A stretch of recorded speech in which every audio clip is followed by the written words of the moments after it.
kisiasa na habari zote za jamii. Sisi kazi yetu ni kuzifikisha kwako. Pia mijadala mbalimbali na mahojiano mbalimbali ya kijamii yote yanapatikana hapa, bila kusahau neno la Mungu na mengine mengi yanapatikana hapa. Wimbe Kiswahili TV.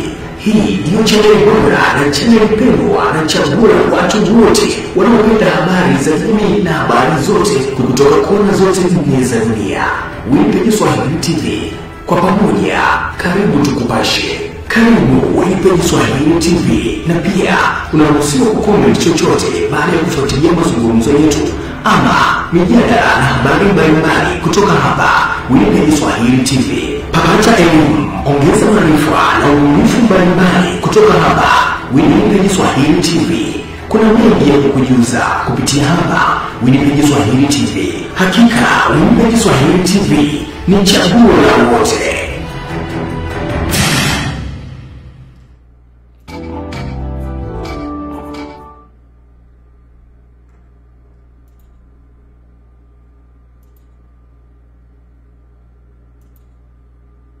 Shalom watu wa Mungu, majina naitwa Alexis Zawadi. Mimi ni mwimbaji wa nyimbo za injili kutoka nchini Canada. Nilianza huduma hii mnamo mwaka wa 2012. Na kwa neema ya Mungu ilipofika mwaka wa 2015 niliweza kurelease album yangu ya kwanza ambayo ilikwenda kwa jina la Yesu. Maana yake Yesu ashindikana. Album hii ndio album iliweza kunitambulisha. Lakini siku ya leo niko mbele zako nikiwa na habari njema kabisa. Nayo ni ujio wa album ya pili. Album hii ya pili inaitwa kwa jina la Kwako Yesu. Kwako Yesu ni album ambayo ina nyimbo 10 zenye nguvu na uwepo wa Roho Mtakatifu ndani yake. Album hii binafsi imenibariki na ninaamini utakapoisikiliza na wewe pia utakwenda kukubariki na kukubariki tena. Nayo itakuwa released mnamo tarehe 20 Disemba. Save the date. Tarehe 20 Disemba mwaka huu wa 2020. Na itapatikana kwenye platforms zote ambazo unazijua: iTunes, Spotify, Boomplay, Amazon na kwingineko kote. Kwa hivyo basi nikuombe kitu kingine. Nenda YouTube, andika Alexis Zawadi, uweze kusubscribe kwenye YouTube channel yangu ili uweze kuwa mtu wa kwanza kupata video mbalimbali kutoka kwenye album hii ya Kwako Yesu. Unaweza pia kunifollow, kushare na pia kulike page yangu ya Facebook kwa majina hayo hayo ya Alexis Zawadi. Mungu akubariki.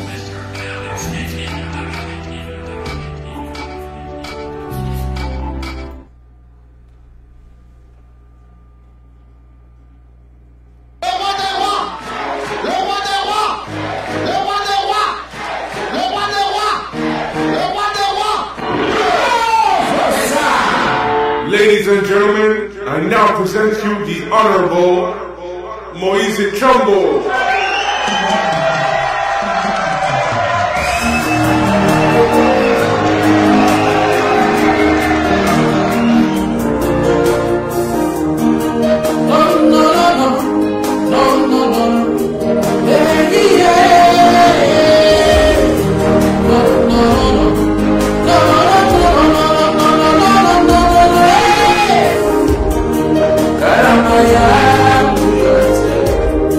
No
Noeli kwa watu wote wa Ulaya, Afrika, Afrika Mashariki, Afrika Kusini, Kaskazini, na watakia Noeli njema ninyi wote.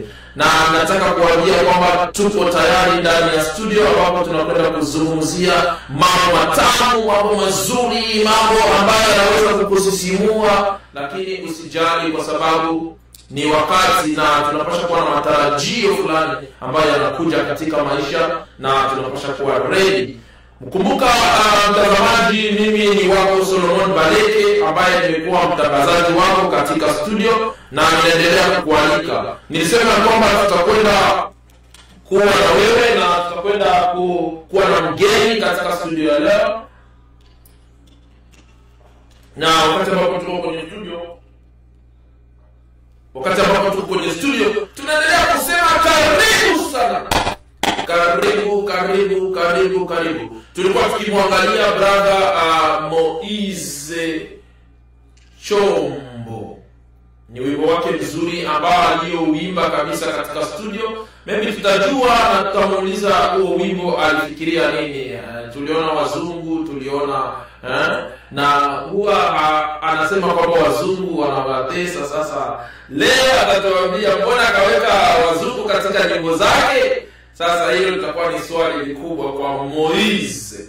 Basi mtazamaji, endelea kushare video yetu, endelea kwenda kwenye YouTube account yetu, tuko pale live pia ingia kwenye Moise Chombo's account zake za Facebook, YouTube, enda pale mjazie kabisa, mpige malaika na video nyingi atatuambia leo. So kwa hivyo ningependa nikualike wala nikukaribishe kwa wakati kama nakumbuka, hatutakuwa muda mrefu sana, tutakuwa muda kidogo na wewe. So kwa hivyo uendelee kutufuata.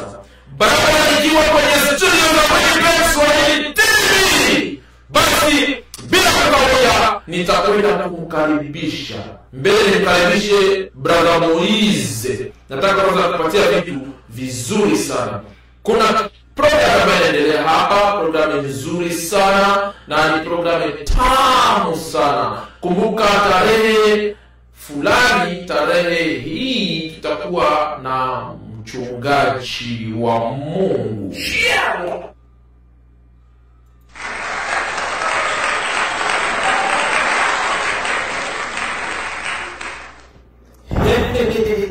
Baraka zingine zinaanguka kwenye kanisa la Philadelphia Miracle Ministries.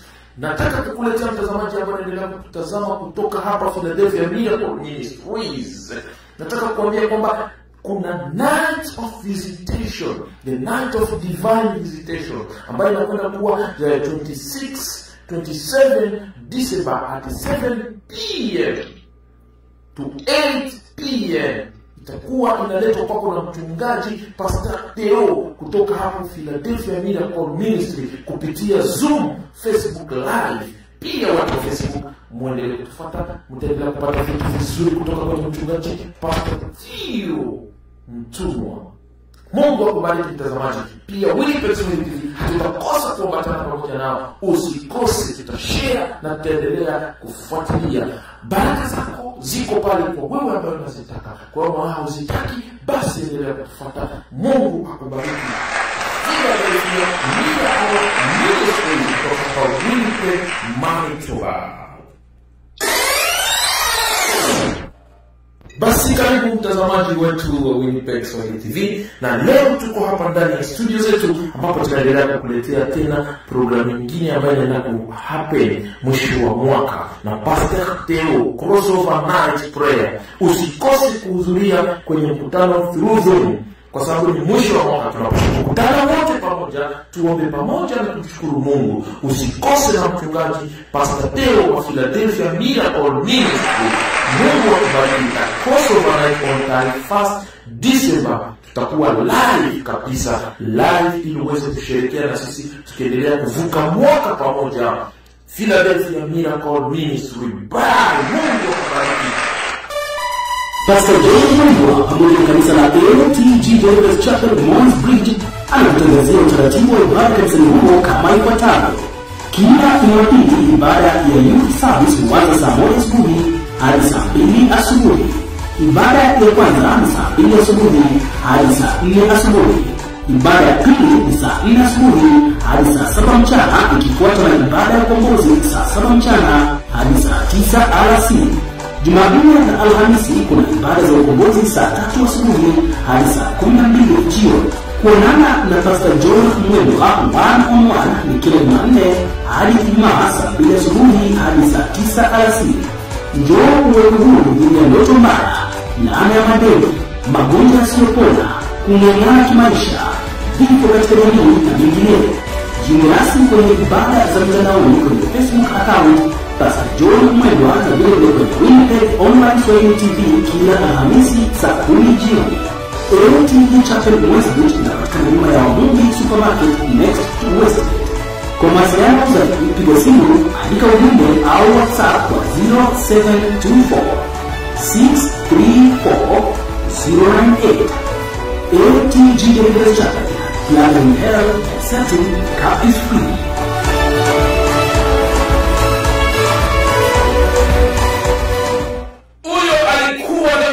Wa Mungu Pastor John Mwendwa kutoka hapo Kenya ND Church.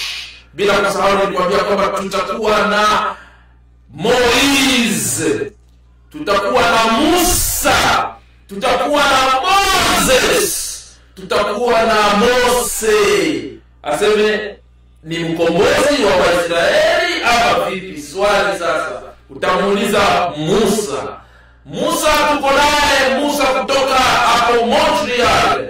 Tutaenda kumkaribisha kabisa mara moja. Leo nikwambia kwamba tutakuwa na brother wetu kabisa anayeitwa Moise Chombo. Ni mmoja wapo wa ndugu yetu ambaye kabisa anaendelea kutana kwenye mitandao, watu wanamuelewa na mnamfuata. Abia jirani haraka Moise anataka kupita.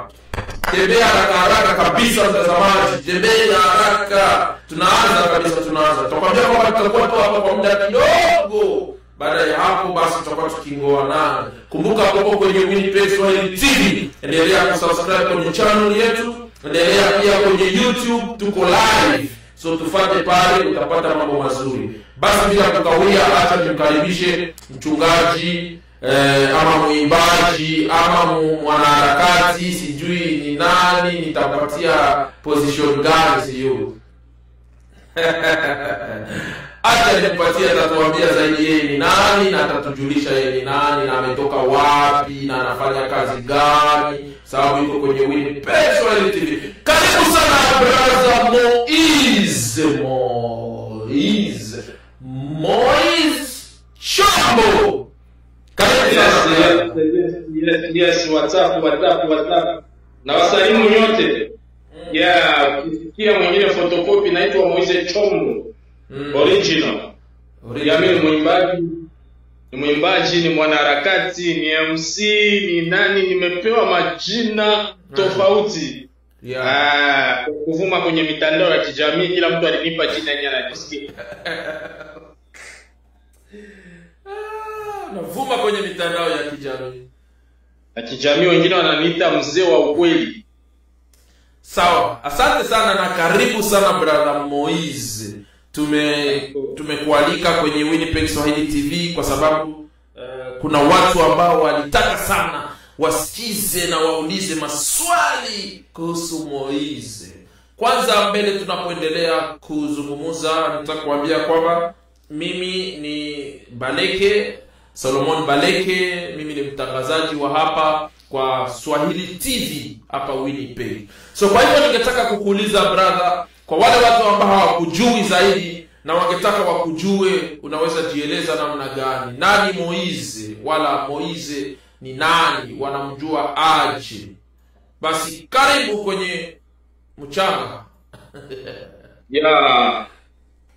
Moise ni baba, ni mtu anayejiheshimu, ni mtu anamke, ni mwanaharakati pia, ni mtu anayejitambua, ni mwimbaji vile vile, na huwa ni mtu apendi kaoneo na ni mtu apendi kuficha ukweli.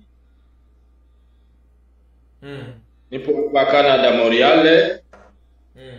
Na mimi ni Mkongo kutoka Afrika. Kongo, Burundi, Rwanda, Kenya, Uganda, wapi kokote nimepatembea na wote ni wafanzi wangu, lakini mimi ni Kongo man. Na kuna watu wataka kuuliza swali, mbona Moise akaimba Makonda, akaimba sijui nani, akaimba watu wa Tanzania, sasa ikakuaje? Nimeimba Makonda, nimeimba Magufuli, nimeimba sijue Chifu Mtalemwa, nimeimba Masanja, nimeimba nani, nimechanga ni kusema Nasibu Abdul, nisema hao tengawa na sifa lakini hawatafikia sifa za Yesu. Na kweli tuliona kuna watu walikuwa na sifa wa Michael Jackson lakini hakuna mtu alifikia sifa za Yesu. Nilishangaa, nilienda mpaka Bubembe, mpaka Bureka, mpaka Ngweshi, nilikutana jina la Yesu linasemeka kule. Mubilima mtu hana manguo, mtu iko na vala yebo na kateba, lakini iko nasema jina la Yesu mkinywa imotoke ndani. Kila mtu anasema jina la Yesu muruga yake, lakini siyasikia mtu anasema jina la Michael Jackson muruga yake, ama siwe jina la Masanja muruga yake, ama Nasibu muruga yake, lakini jina la Yesu tesikia mu maruga mbalimbali, bamwa wanamuita nani, hawa wanamuita nani, hawa wanamuita nani, hawa wanamuita nani.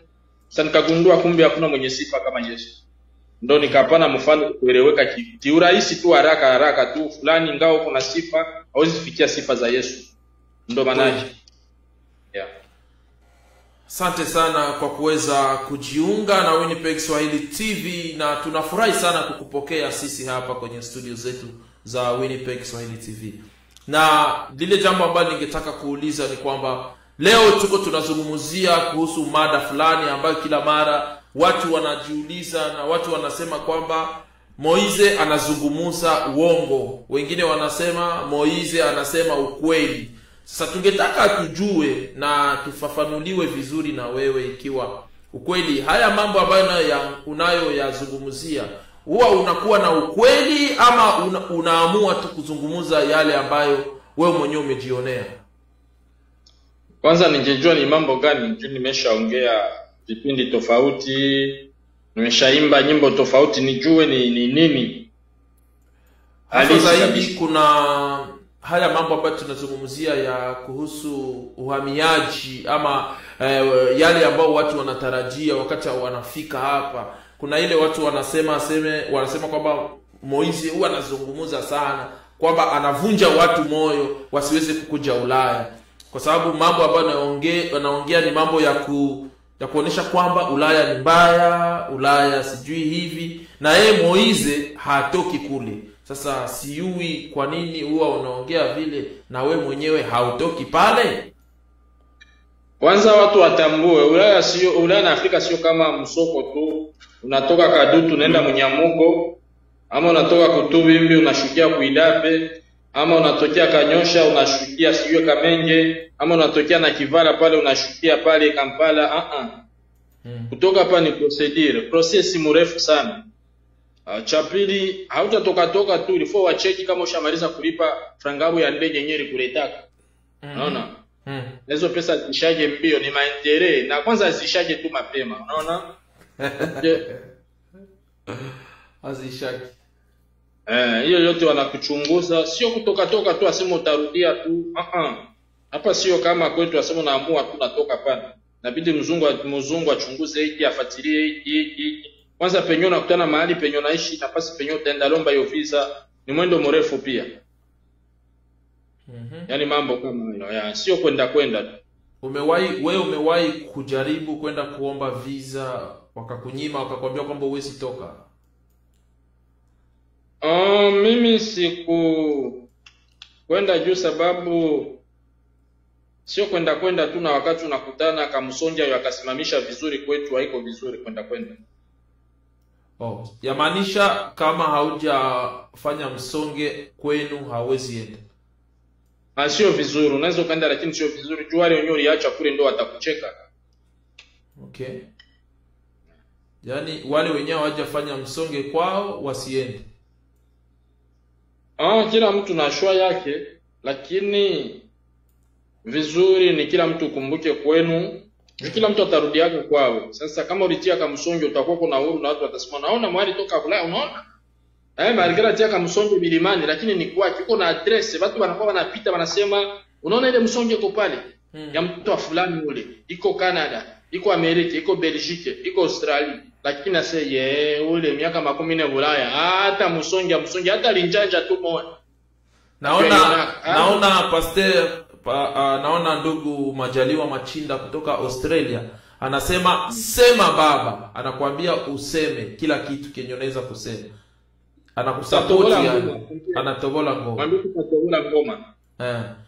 Sasa kuna watu ambao wanapigana maisha kila siku, wanapiganisha kuja ku Ulaya wakijua kwamba maisha ni hapa tu ndio kwenye iko. Sasa unaweza waambia nini wewe?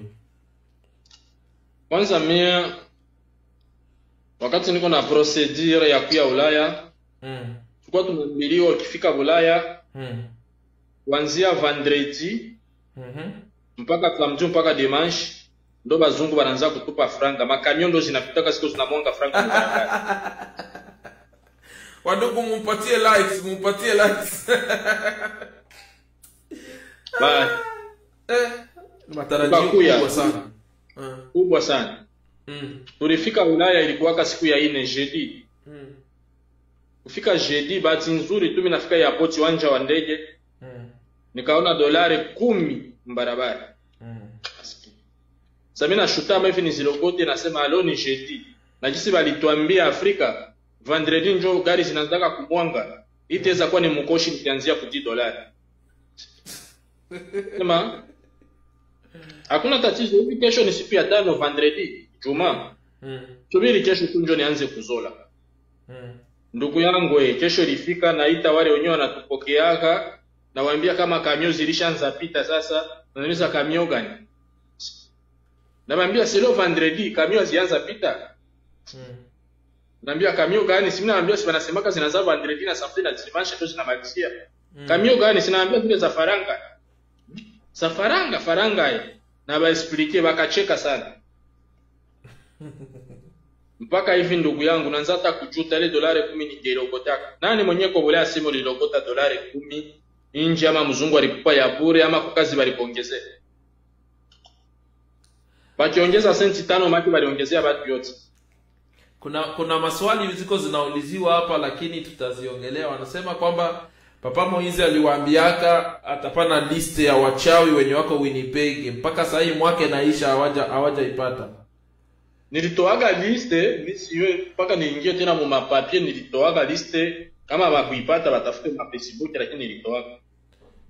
Ya mchungaji, inaonekana kwamba liste ilitolewaka lakini watu ni kama haikusambaziwa. So kwa hivyo Moize alishatoa liste, wende uitafute kwenye Facebook yake ama mahali pengine. So bwana Moize, kama vile umekuwa mgeni wetu wa yani guests, tunaitaka special guests, yani wa maalum, na kuna haya maswali ambayo watu huwa wana kuna mtu anasema hakuna dola inaangukaga nchini chini za Ulaya. Ukweli nani? Ukweli hata mimi sijawahi kuogota pesa hapa ndani. Kuogota pesa hapa sio rahisi kweli. Na tuna hao watu ambao wako kwenye makambi ambao wanalia sana, wanataka kukuja Ulaya. Sasa unaweza kuwasaidiaje wewe? Ukweli wewe ulikuja ukakuta kwamba wanasema kwamba pesa zinalogotewaka, na ukweli haujapata zile pesa zinalogotewaka. Sasa matarajio yako ni yapi wewe katika hizi nchi za Ulaya? Wewe Ulaya uko na ililio, unafunga, unakesha maombi kila siku, Mungu nisaidie kila siku, mobilima wapi unaomba. Ulaya unaiua wewe kwa nyumba nakuya. Hivi Ulaya unaiua. Benye balitutangulia Ulaya balitufuchika siri ya Ulaya. Benye balikara huko miaka 10 15 ni kusomekaka tu, kupigiwaka mafoto tu kwa magari ya watu, kwa mafete, kwa mariage, kama piko mariage ndio mtu anapigiwa mafoto, kusukuma tu kushitula watu ya Afrika. Beba tutangulia huko. Habakutonesha kweli ya Ulaya, ni mafoto tu pakikuwa fete, mafoto madini. Unashangara mtu kuna nyumba zake 2 Afrika unaziuzisha, unauza nyumba yako 2 asuke Ulaya. Unaona hiyo wewe? Na mbona watu wengi wako Ulaya, wako Afrika bado na wana hizo nyumba, lakini wanasumbua na kuomba watu pesa. Na wana hizo nyumba.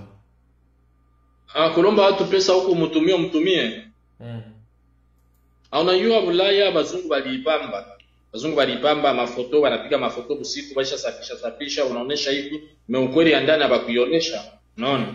Sasa ndugu yetu wenyewe kwa Afrika, nasi wakati tulikuwa Afrika tulikuwa tunajua hivi. Pia kufika huku sasa ndo uzoe tere. Jotaona na Juliza ndo hapa penikuwa nasikia ndo hapa. Nashangaa. Hatukuwa tunajua kama Ulaya mtu ataweza koliola ovyo ovyo. Sikuwa tunaviona.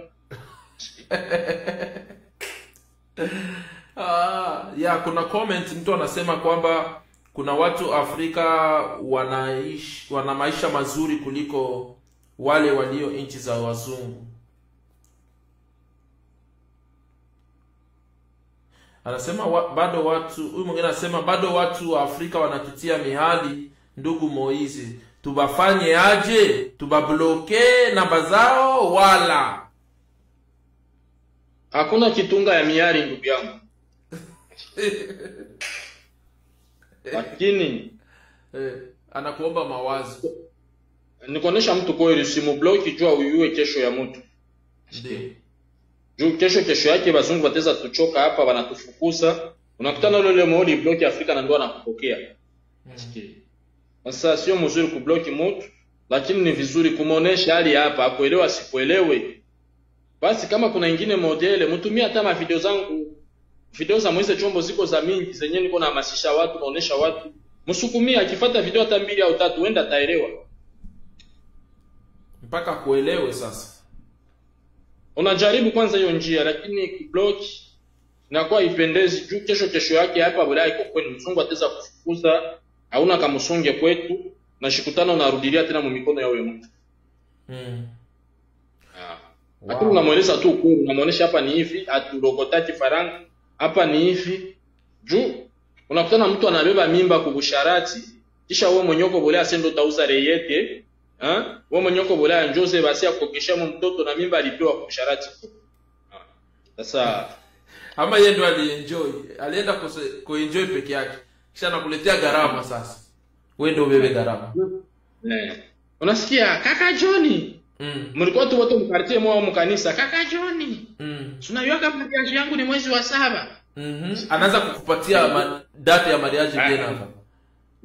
Mwezi wa 7 njoo batakiani dote. Na balisema bateza kia hata 13 na gazi hapa zishashuka bei. Kama zishapanda bei. Nitaishakuwa muhimu. Ile ishakuwa muhimu. Na balisema batakiana muyomba yabo na shangazi yabo. Na siku timu yetu tunaheshimia muyomba. Muyomba wanamupa mbuzi. Unaona? Anakupatia budget. Huyo mtu. Mimi njoo banakia wewe, banakia mtoto wangu. Ile minono mimi njoo ndaikula. Baridi yenyewe kwa Bulaya ndugu yangu naijua. Wewe ndio utapijika na baridi huku mwenzako uko na burudika.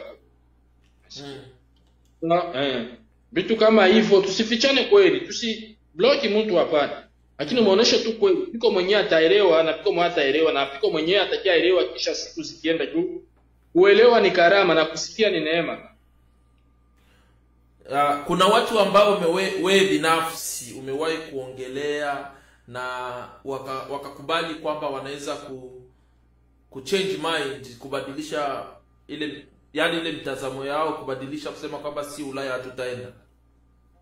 Mimi niko na mtu iko Uganda sasa tu msema jina, niko na mwingine iko Goma, alikuwa Ulaya ashafika Goma, na niko na mwingine ayakuyaga Ulaya lakini iko Nyawera Bukavu, iko na etage mbili. Bibi yake ilikuwa kila siku huyo anaitika mpaka ile nyumba ikufe baachane.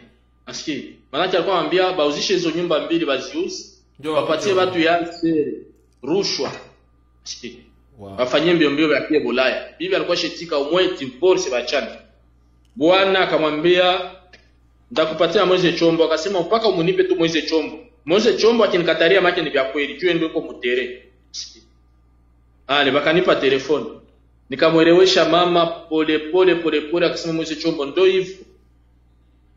Kumbe ndo hivyo na ndo nilikuwa lomba nani divorce. Nilikuwa nishasema mimi na bwana yangu mama aliamua balikala na hivi bashafanikiwa nyingine nyumba ya 3 tu kwetu. Utenza anza maisha na $200 $300 kwetu. Kesho unafika mu 1000 kwetu Afrika.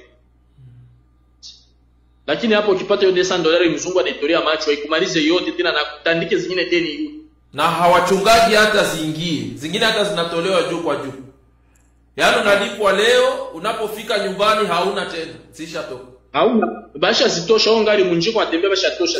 Contact. Kuna mtu ana comment anasema tulidanganywa sana na wazungu. Wanachangia vurugu za Afrika. Tunaomba amani Afrika, wengi wetu watarudi. Unakubaliana naye? Ya unajua gwani mpe tu mfano. Kuna rais anaitwa Rais Magufuli mheshimiwa. Aliishi hapa miaka 5 sana. Anaelewa wazungu sana anaelewa kila kitu chao kabisa. Miaka 15 yeye aliishi hapa na waelewa vizuri. Na ukiangalia leo Tanzania ukiona ni mtu akubaliane nao sana na Tanzania kuna maendeleo sana. Lakini hii nchi nyingine yenyewe unakutana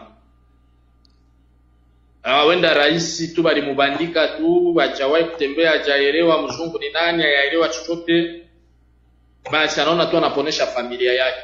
Lakini kwa ile ngambo sitapaingilia sana, lakini sisi wenyewe Mungu alipatia neema tukatangulia huko ndo tuokoe ndugu yetu wenyewe kwa Afrika. Tukona baonesha kweli juzi ndo tuko mutere. Unaamini kwamba unaweza kumuokoa mtu aliye Afrika wakati ambapo anaona uko kwenye suti nzuri, unapiga picha kwenye gari nzuri, unatembeza maisha, unafikiri unaweza convince yule mtu kwamba siwezi kukuja huko? Ndio maana nilitoa ile video naonesha watu kisi magari ya madeni na tutesa huko, tunapigiwa mafoto siku ya mafete, iko mariage unajibandika kwa gari ya mtu unapigiwa foto, unapost. Na hauna hata pine ya kinga ama hauna hata pine ya gari mnyumba. Acha unapigiwa foto vile, unaposti, unashitula watu ya Afrika na zaidi kwa mafete. Hivyo vyote viko nilijaribu kufanya hiyo video kuonesha na watu wengi wakashtuka ndio hivi. Na maelfu ya watu kanielewa wenyewe wako Afrika. Okay. Wow. Wandugu, tunaendelea kupokea comments zenu, tunaendelea kuzipokea. Ukiwa na comments unaweza kutuma comment kwa Winnipeg Swahili TV, tuko pale kabisa live. Na ukitaka, ikiwa unaweza kupiga simu, ukitaka kuchangia, tuko na namba ya simu 2, utaweza iona hapo kwenye screen zetu, iko namba ya simu pale ikiwa unaweza taka kuchangia. Na ikiwa unaweza fanya mchango wako wa kuzungumuza, basi. Sasa Moize, wewe wakati unaambia mtu wa Afrika sikuje, na wewe bado uko na kunywa hapo drink yenye haikuwahi kunyumba, atakuelewa aje?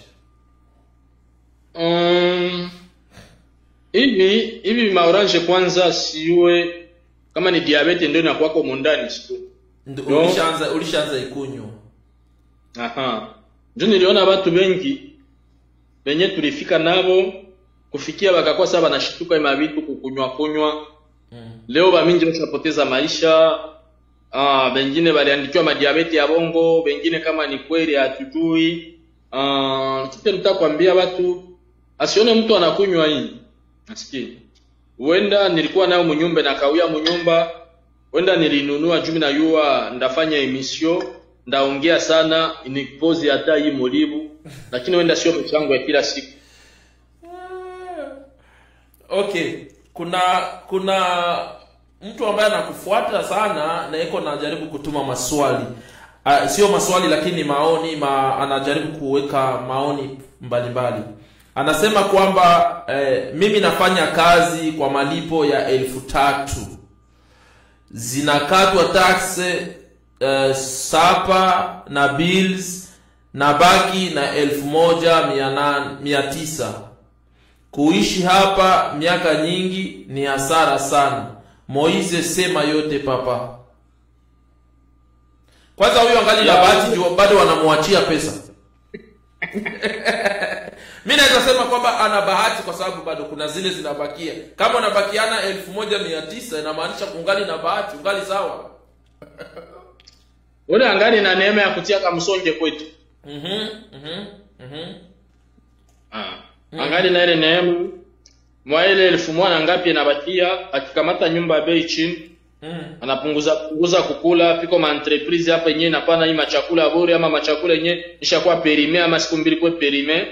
Mtu mweusi akufina mikrobi unabilokota vile. Unakula miaka unaongeza siku ongeza siku miaka ngapi ngapi. Utaweza faka msonge kwetu pole lakini kitu kingine naweza nikamwambia afanye hesabu mwenyewe. Okay. Angalie yeye peke achukue hatua aseme hata napiganisha pabolani kali miaka 2 au miaka 3. Nikuwe naweka kidogo. Nifanye kitu kwetu. Na asijivuruja sere kidogo nyata weka taituma yote mzungu hata kuitikia. Naona? Okay. Atumie hesabu aweke ile kidogo na kwenda tuma kidogo. Angalie jinsi ya kufanya kitu juu batatufukuzaka baba jamaa biko bandugu yetu. Kuna mtu anakuuliza swali. Anauliza hivi Moize, brother, unaweza rudia Afrika usaidie wa ndugu zetu kama gouvernement? Kusaidia serikali iko mfaso mingi na nashukuru piko video yangu mwenyewe nilifanya na ilimfikia mheshimiwa rais wa Kongo. Sio aliipata kivipi ama kivipi, lakini ilimfikia tu. Donc hiyo yote ni njia ya kusaidia. Usiwaze watu wabaone, wanaona ingawa wanabakia kimya lakini wanaona. Nawaza ndoto yangu hiyo. Okay. Wanauliza hivi unateseka Ulaya? Ulaya siteseki. Niko naangalia TV viko pale, viti viko pale, niko najiuliza tu nikikufa leo eske urisi ndachia watoto ni television ama ni frigo hiyo tu. Na hiyo television peut-être sio hata yako. A television ni deni. Unailipia mahali fulani kila mwezi wanaikata. Kila mwezi unalipia, yenyewe unaona unalipia mashini kondani unalipia, moto unalipia, donc haiko facile. Wow. Anile tu bajeni bakia mnyumba baone na television kwa mnyumba. Na kwa nini wewe unaweza jua ama unaweza ongea ama kusema ni nini zaidi inatufanya huwa sisi tunachukua hiyo vitu? Yenyewe natufanya kwanza tuchukue mavitu beba tutangulia bure hapa kuonesha kweli. Ukai vizuri, watu wanasema wanakuona kipande au ukai vizuri katikati ya sio kama hapo sawa. Ulisema wanyo tutangulia beba tutangulia Ulaya baminja bakutonesha kweli. Na wengine tulifika wenyewe walitupokea pia kuanzia kwa airport ya nini bachimvi bakubwa. Ingine ya tatu ni ndo business yabo. Donc si ndo shamba yabo walituleta juu tubaingizie. Sasa upendo sipopendo utakia shikutosha kamata tu yo deni mu mafaso moya batakubembeleza, batakonesha kweli. Hivi utaweza vumilia leo kesho yake lakini utakia shikutana tu unatombe swate mu mshahara leo kupokea ama ulipokea barikata hivi ama kazi ilicheza kidogo ama hivi, donc ma system hapo utakia shikutana tu na ingia mweredeni. Kwa sababu huwa wanakupatia, yani wanakupatia kidogo wanabeba mingi. Oui, donc entre kwa kidogo sorti kwa mingi. Hiyo ni ukweli. Natumai watazamaji wanakubaliana na sisi kwa hiyo pointi. Ulaya entre ni nyingi, ni kidogo lakini sorti ndio nyingi. Na unakuta acha nikusomee, kuna comments zinaingia hapa. Kuna ndugu ameandika mwambie chombo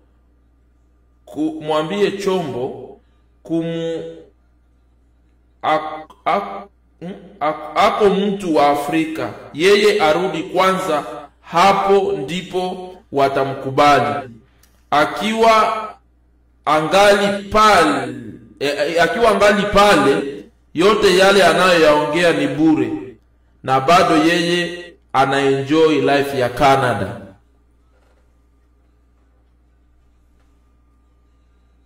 Sio kama ni mjibu saizi ama ushamaliza majibu. Mjibu kuko ingine swali lakini jibu huyo kwanza. Nilisema Bulaya sio kama unatoka hapo unaenda huko Burundi, huko Kanyosha unaenda Bwiza, huko Kabare unaingia Bukavu, huko Idapi unaenda kwa Essence, sio kama hapa iko hivyo. Bulaya ni procedure, inabidi upewe visa. Piko watu wenye anekara hapa miaka wenda yapataka uraia, juu apewe visa vinakamata vitu virefu. Ifo alombele karatasi kama banaitaka nini ile na sababu pakwe batemwe kwa nini misambo bayo unaenda fanya nini, inatokana musambo nyori sambaka piko watu balisambaka hata rudia uko na samba sasa sitarudiaka na penyo naenda upayu au hiyo ni nyepo sitarudiaka. Najua nini wanapenda kuuliza hiyo swali sana. Ile ya kusema sitarudiaka inakuwa ni mtego. Juu ukishafika huku magumi yote itajia kupata, sulisema utarudia. Business iko imeshika vizuri. Sasa unakuta sio kurudia tu, utasikia mtu anakuambia mbona wao yarudia, sio kurudia tu hapo. Piko vya mingi wanafuatilia hiki na piko sio unakutana wenda shangazi ni morozi, tarudia tu. So unaogopa warozi? Niko nampa mfano ya mtu, wenda shangazi ni mrozi atanimaliza. Wenda penye nilitokea njoo ya retena. Patafikiri mimi nakia na kitu kumbe mimi nakuya sina ngutabani nakia ndo na $10 mumufu. Nasikie. Wenda tike nyewe bali tangia. Mungu atusamehe sana. Okay, kuna hii ambayo Pastor Theo ameandika. Anasema hivi: juu ya nini watu wengi wanadanganyaka aseme banatumikaka kumbe biko kusocial zaidi watu mingi ya Montreal? Liyo siwezi jua kama banatumikaka kama batumikaki. Jusifake resansema senende napita mukila nyumba. Na mwai baridi kwanza utenda unapita mukila nyumba nani? Kwani ni kazi? Ni kazi ile sijui, lakini kitu mimi najua niliona watu wengi ya Montreal ifiko naanza jikaza kufungua mamiraji kama yeye nani huyo journalist na ni cameraman nani Thomas Sankara. No. Iko na studio yake pale na TV, anafanya kazi yake pale mnyumba ni office. Okay. Kidogo yake nyanya anapata ninyo hiyo. Niliona Pastor Shemu alifungula naye ofisi yake, unaona? Inamuingizia kidogo anapata ni ile. Piko watu wako na masaluni manini, yani watu wanaanza kuchikaza. Apate hata iko $10, iko $2, lakini yenye mzungu amtilema condition mrefu sana. Watu wengi ya Montreal iko naanza chikaza wafanye hiyo kitu. Na nini ilikuwa natuma hawako wanatumika hiyo wakati? Kufanya hiyo mabitu zamani, najua wengi walikuwa nafikiria wenda iwezekani, wenda walikuwa wayapata jinsi ya kwanza, wenda majukumu yalikuwa mengi sijue, lakini watu wanaanza kujaribu sasa. Hiyo ndio mimi najua hiyo. Kuna mtu anasema kwamba Ulaya hatu enjoy, tunateseka na upweke, dharau na kupoteza mila na desturi. Unajua kwanza banasemaka kwa watu unaweza nenepa lakini hauzi kuwa na sauti. Aseme na utajivimbisha mnyumba sasa niko na neno na mimi nasema hivi, utaweza nenepa tu juu ya makuku ya hapa, kuku za mashindano naona zikula, lazima mwili uvimbe. Nasikia. Unaweza nenepa tu ulitokaka kabare ulafala bilato ikala kufolea gari naona ikala kufolea gari ya madeni. Mwili tanenepa. Unaona, lakini kusema seme bana kusimamisha munjia utashinda sheria weye ama hivi hiyo hapana, huko wakwabo, huko kwenu. Unaona?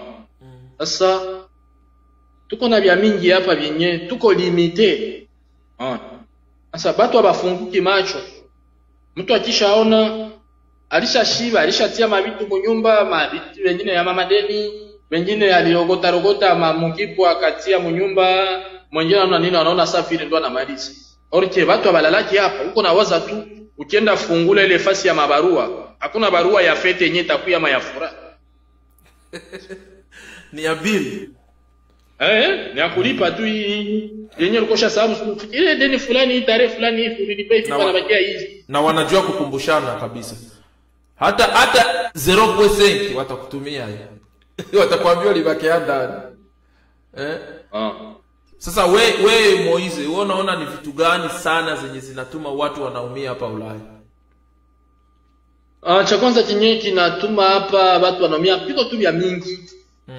Ni ile tulikuya benye balituleta abakutufasiria kweli. Kuna yua tunakuya paradiso. Kumbe tunakia kibiashara. Bashaka tununua, bashatuuza. Ukisoma fomu ya Australia wanaandika people our business. Yaani watu ni biashara yetu. Kufomu wale ambao wako Australia, ukisoma pale chini kwa ile fomu wanajazaka, wanaandika pale people our business. Na bado unaenda unajua ni watu ni biashara. Kosa ni lake, ni kosa ni la mzungu mwenye alikupeleka ama ni kosa ni lako wewe mwenye ulijaza ile fomu na ukaenda. Sasa ile kusema watu ni biashara abaifasiriaje mzuri? Wanasema watu ni biashara wao utajua, unafikiri utaenda fanya biashara kule. Okay. Unaweza batakufungulia magazin, batakufungulia duka, nasikia. Biko wenyewe wanaambiliwa wewe ukifika gari zako 3, ukifika nyumbako hii ndio utaanza fanya biashara, kesho uko Dubai huko hivi unaona.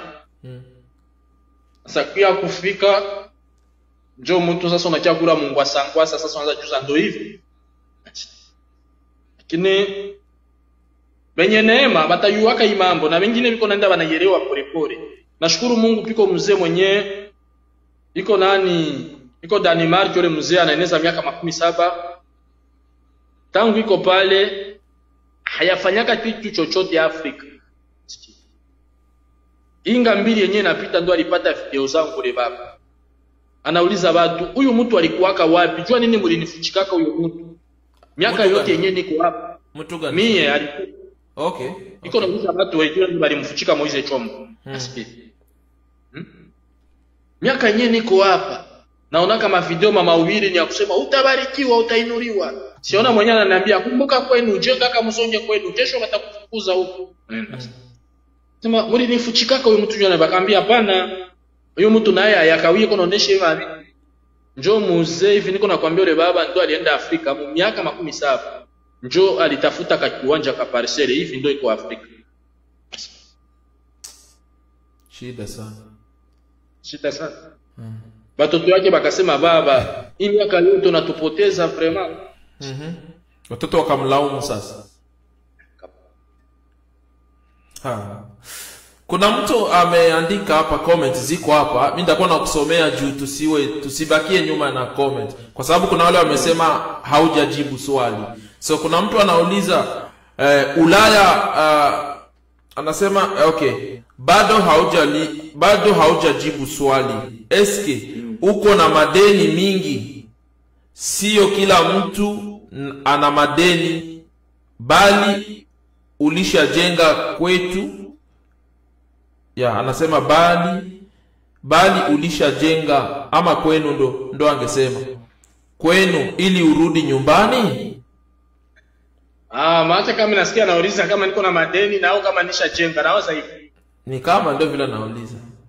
Anasema kama unaweza kuwa uko na madeni na unaweza kuwa ulishajenga kwenu. No. Eske ni lazima urudie nyumbani? Uko na deni yes, lakini na kwenu ushajenga. Eske lazima urudie kwenu? Urudie Afrika? Swali iko simple. Kuna mtu mkona mtu tu na maandiko iko wazi, kila mtu atarudiaga kwao. Urudie usirudie, wenda kizazi yako itarudiaka. Ama kesho yake watakurudisha kwa fimbo, na wanasemaka ngombe yenyewe narudiaka nyuma njoo na kula fimbo ya mingi. Donc wewe hata na utapata fimbo ya mingi jungali hapo.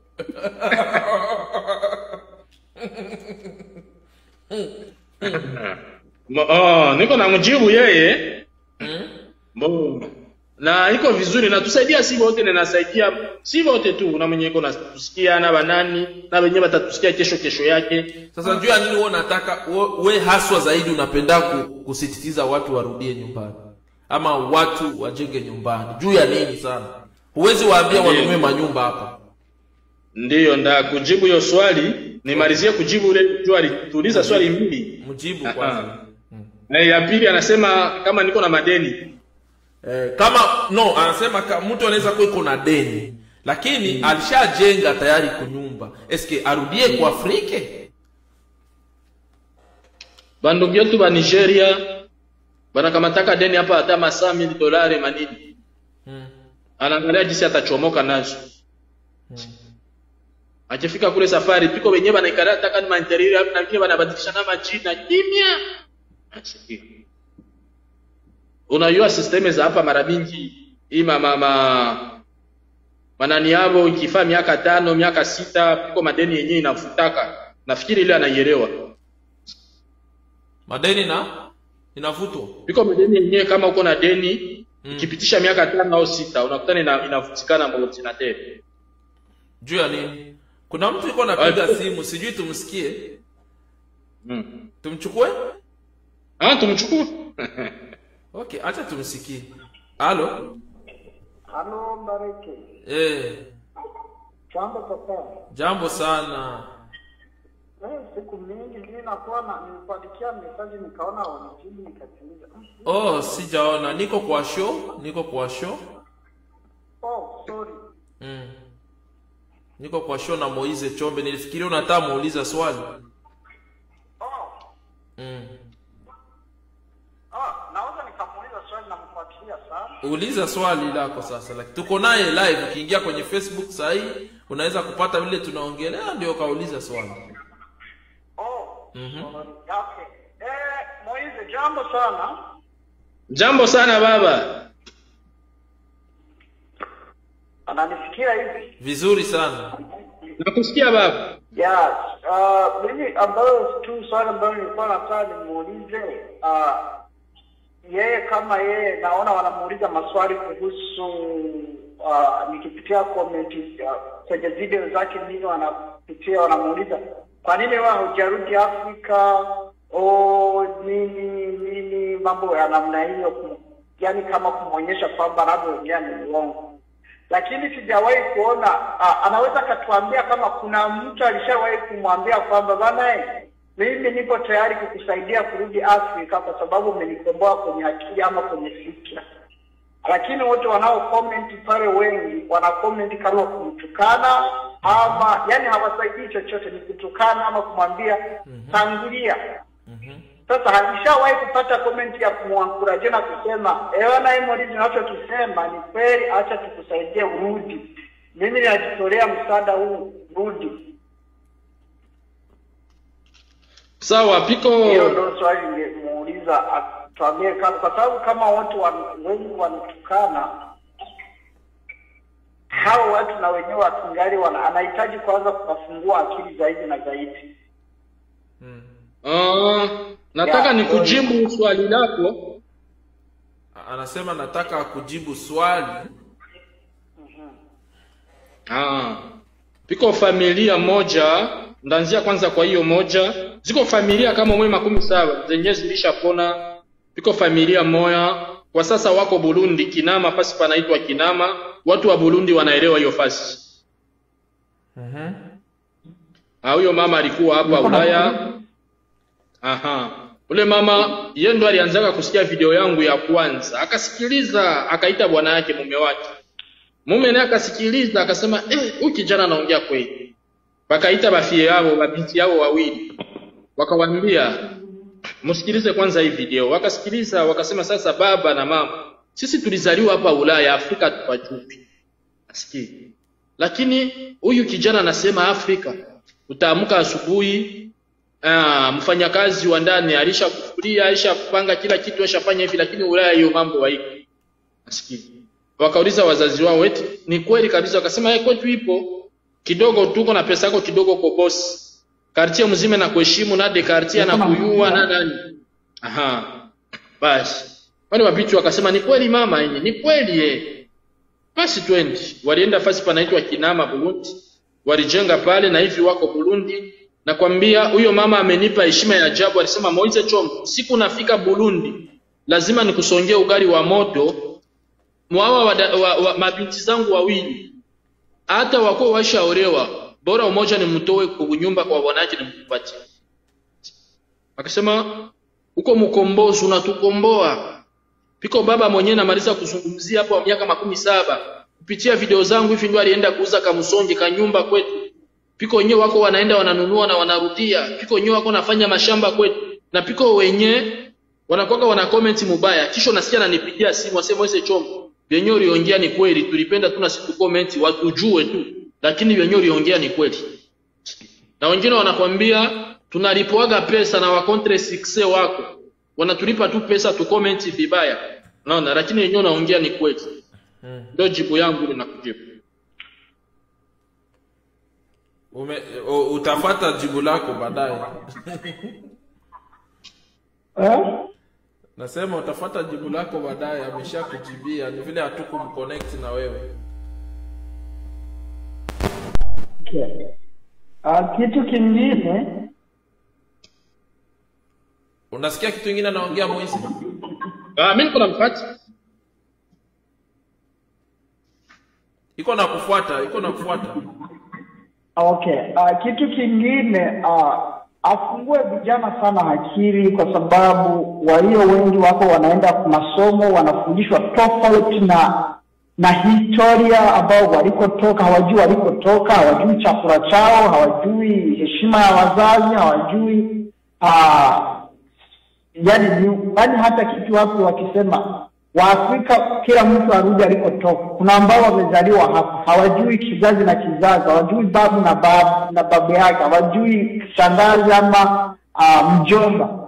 Sasa angetengeneza hata video kweli ya kugusia watoto wanaozaliwa hapa na waliokuja walizaliwa na ambao wao wanajifanya magangster na hawana kitu chochote kile. Yaani unakuta mtu anajiita jina fulani na hana chochote kile, yaani kujiaibisha. Kwa hiyo awagusie hao vijana akili zao zifunguke, waelewe hapa tulipo sio kwetu. Hapa sio kwetu, na ndani sikia yote juu hapa sio kwetu.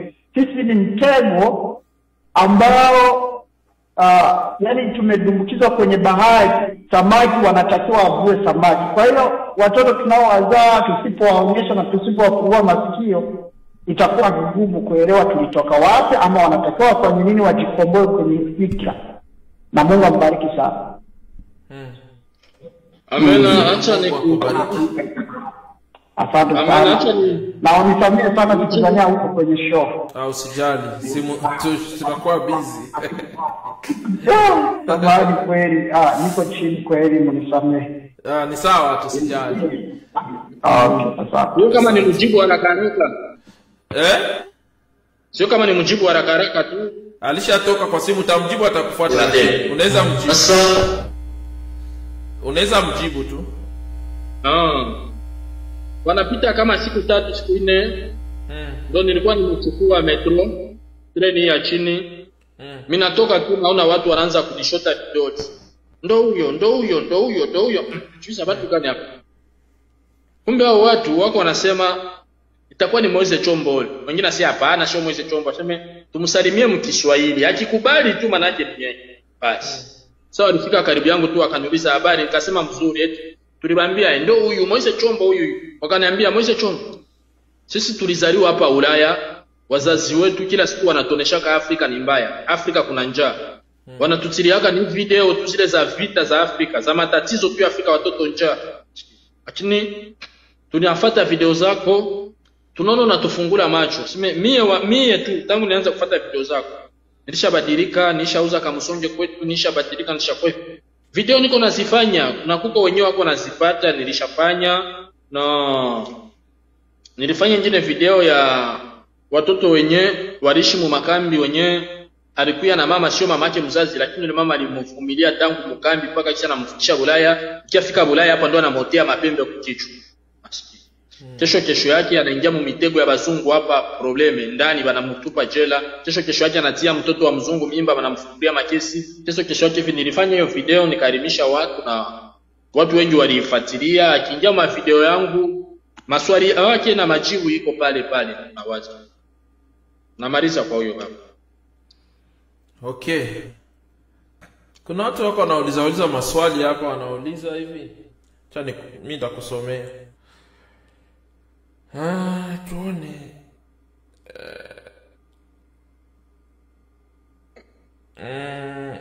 Kuna huyo amesema kwamba niko Australia na ni kweli sisi ni biashara ya wazungu. Ni heri tujenge Afrika tuanze kurudi. Mwingine akasema hivi, Moise Chombo alitokea mkambi ya wapi?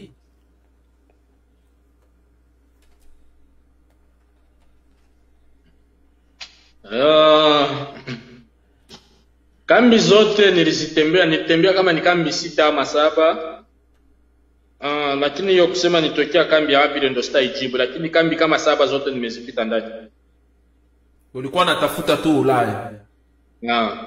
Juu ya nini? Kwa sababu ulikuwa hujajua wenyewe viko ama acha. Kama ungepata tuseme kama ungepata neema ya kama neema ambayo sasa wewe uko hapa Ulaya na umeanza kuambia watu, kama ungepata hiyo neema kama hiyo ujue, ungekuja Ulaya? Mimi singekuja juu najua wanasemaka siku zote. Unaweza punguza sauti yako huko? Okay. Tuko sawa? Sawa, siku zote mugeni njoo na kunywaka maji yenyewe kufiaka moimbwa.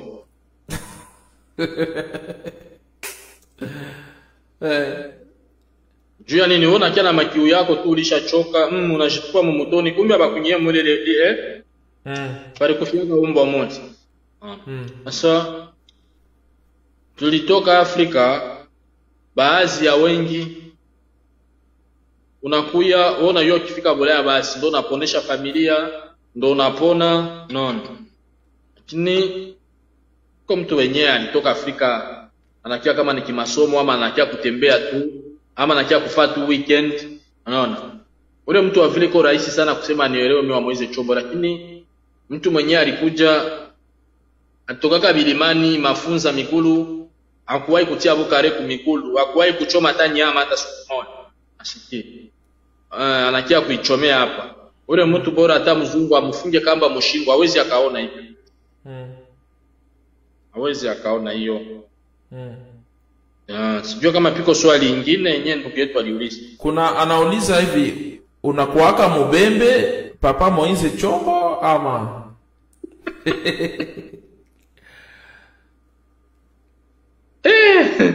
Ya Rabbi.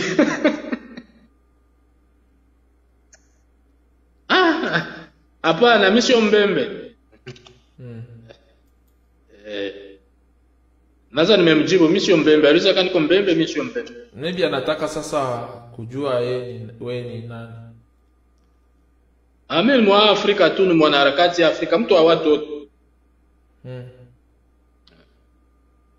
Okay, nafikiri huyo atakuwa amepata yake ambayo amejibiwa na Moise. Okay.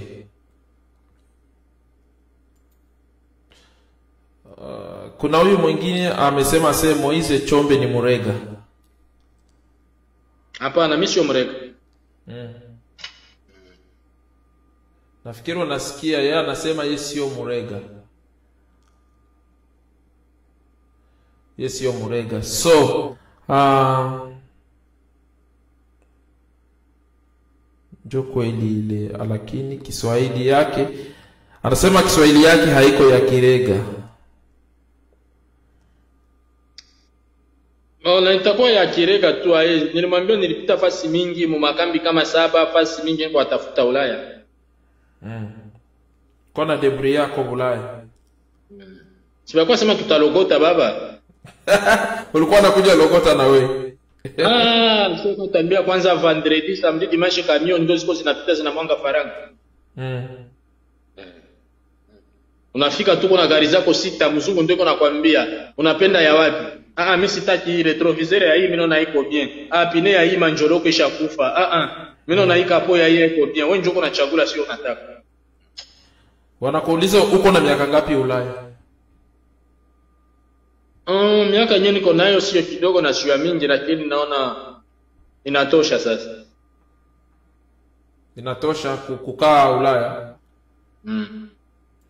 Donc ni wakati wa kurudi sasa. Kurudi sasa, banarudi yaka tu hivi kunyumba.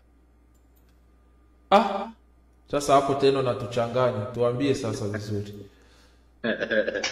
Tueleze sasa hapo vizuri tena. Kunyumba urudi yake tu hivi. Ifo kosha kwa na kamsonge kunyumba baba. Kamsonge. Hawezi tu beba machafu ovyo kunyumba. Wewe ulishakuwa na msonge? Ndio nasema mtu hawezi rudia tu kunyumba hivi ayatia kamsonge. Yaani wewe tayari uko tayari kurudia kwa sababu umeweka msonge tayari. Kurudi kama jinsi nilisema mwanzo. Kurudi kwetu ni vizuri, kila mtu atarudia kwapo. Lakini sio natoka tu kinyama jutu bisilani na kupanda na unatoka pana. Ifo angalie kamsonge kangu kiko pale. Ndafikia niko nataka na ile $2 mu mfuko ndanzia kwa maisha. Cha pili kutoka Bulaya sio tu aseme ushuhui tu unaenda panda ndege, hapana, ni procedure. Sasa wewe kufatana na wewe ile ulisema una miaka ngapi huko Ulaya?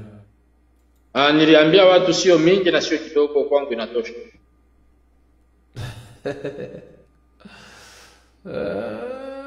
Utaki kuambia? Basi sio kila mambo ndo naongea kwenye meti ya ndugu yangu. Nafikiri maybe unaweza kuwa umekwepa hiyo swali kwa sababu ukishawaambia miaka ushafanya hapa, then wanaweza kukuuliza sasa wewe ulishafanya nini?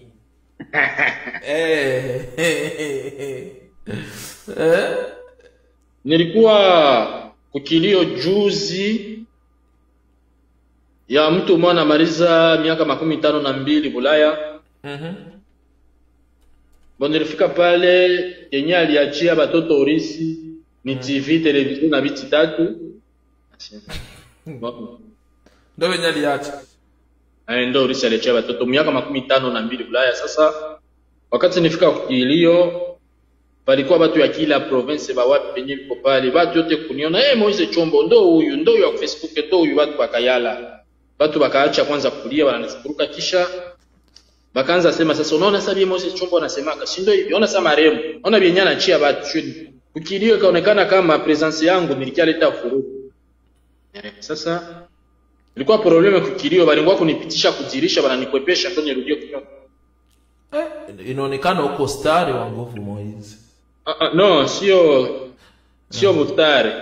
Sio mustari. Na jina bairogotake ndugu yangu. Kama jinsi hiyo ni ukweli. Kama jinsi yeye baba alisema pale ba ku comment mbaba kunitusi hivi vile yote unavumilia. Unaona? Piko mtu ataweza kianzia video katikati ya kusikia mwanzo, hata hii video piko mtu atakayeisikilia anaanzia katikati au mwisho. Ama piko neno tu yenyewe na mchoma nini anapenda komande mbaya. Ni ukweli. Hautafika unaacha sasa na sitafaka nyingine video na mimi navitoka ama Kuna mtu amesema hivi, Moise Chombo uko na nyumba ngapi Afrika? Na unatarajia kwenda tembea Eko siku gani? Mimi nawaza siku ndatangaza kama mjitayarishe siku ya pili niko enda Afrika, nawaza ndapata vitu vya kunishindikiza kwa reporo wa mingi. Petete hata wengine wataenda siku watasikia unarudia, wataenda kuikala kwa reporo sirudie. Jue ni activist. Nisirudie nibaki hapa. Asema alikukwepeshaka.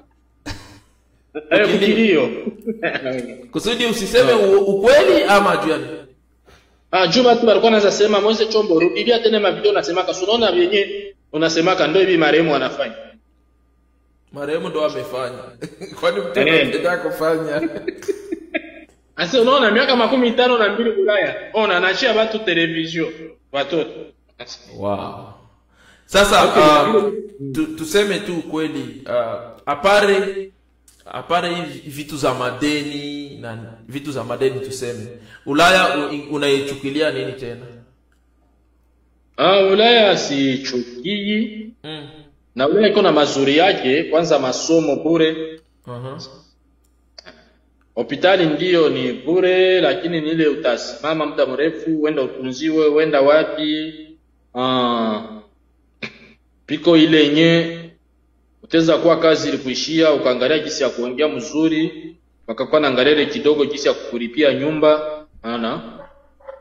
Iko na mazuri yake fulani, lakini mwa hivyo vyote piko tena kama mtego mule ndani.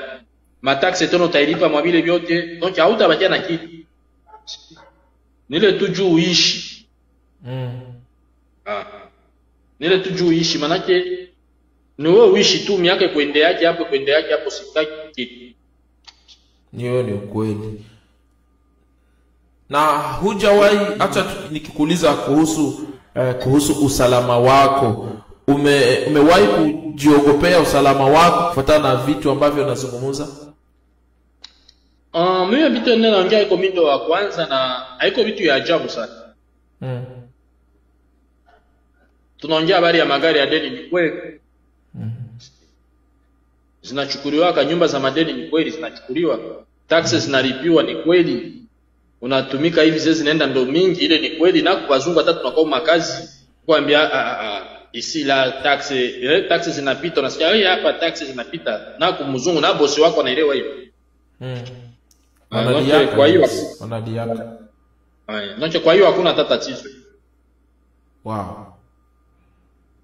Na mi wanafuata video zako mingi na nasikia unazungumza sana na unago nachukua hizi zinaitwa masaka meza banamuke, unachukua sijui nini, unakuona maanisha nini? Unajua ile iko material identique. Kwa mtu sa vile mwenyewe pedagogi hawezi fundisha mtoto, mwambie mtoto makiki ya mbuzi inafananaka hivi na aone ile mbuzi. Okay? Ifo mtoshe pale umbebe kuferme, angalie mbuzi. Usilete mbuzi ulete mu masomo. Ukileta mbuzi mu masomo itavuruga watu juu na mu masomo iko nafasi yake. Unaona?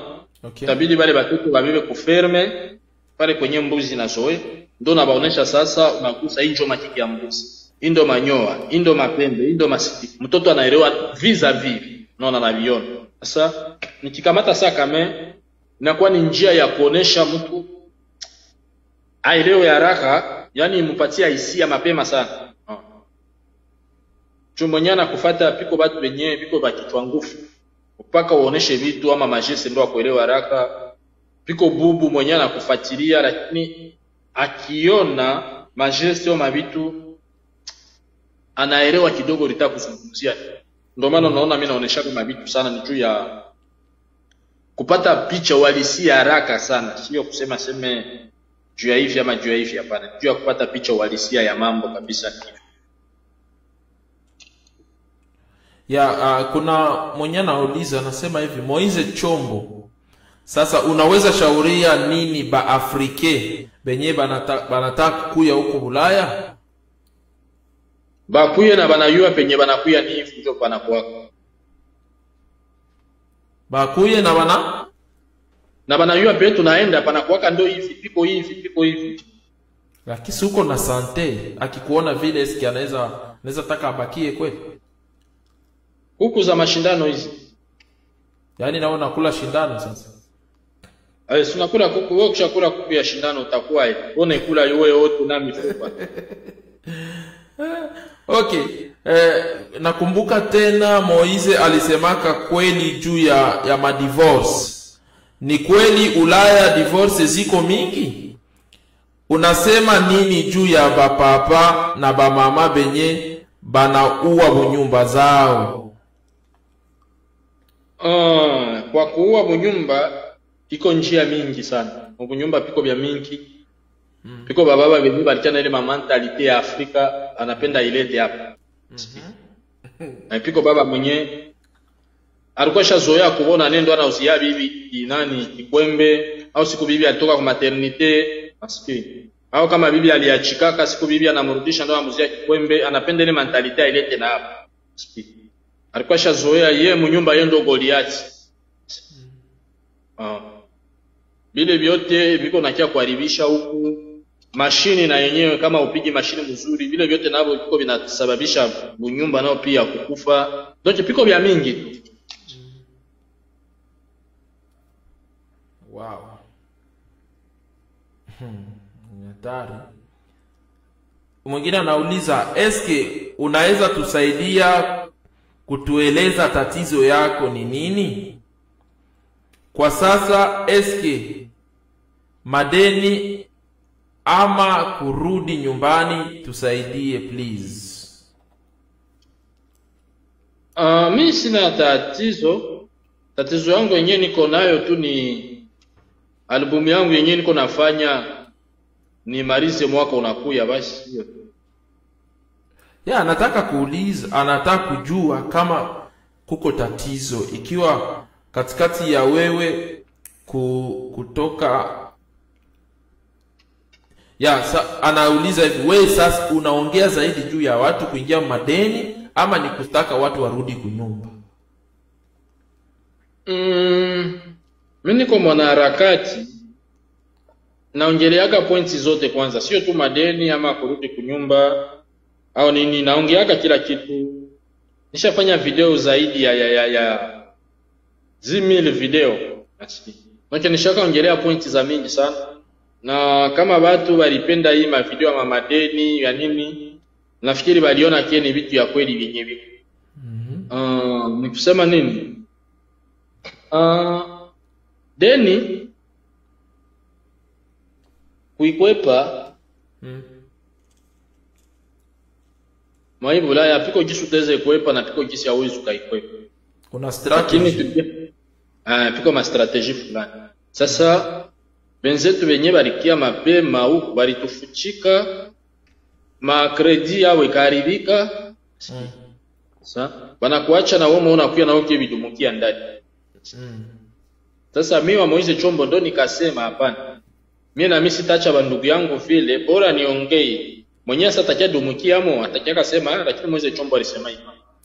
Tonke uliongea juu ulikuwa ulishaongea, ushadumukia ndani. Hapana, sio juu nilikuwa nishadumukia lakini niliona watu karibu ngapi wanalia na unajua jinsi uko mutere unaenda kunaelewa mambo polepole nikaona hapana. Hii mambo haiko mzuri, maelfu ya watu takia kuangamia. Bora nianze kuokoa taifa. Wanasema umekwepa kesho kuhusu divorce. Walitaka uzungumuze zaidi lakini umepita juu. Divorce sikuikwepa sana lakini nawaza William Muyuko ataongelea hiyo mambo. Sasa mtakuwa na kipindi dimanche.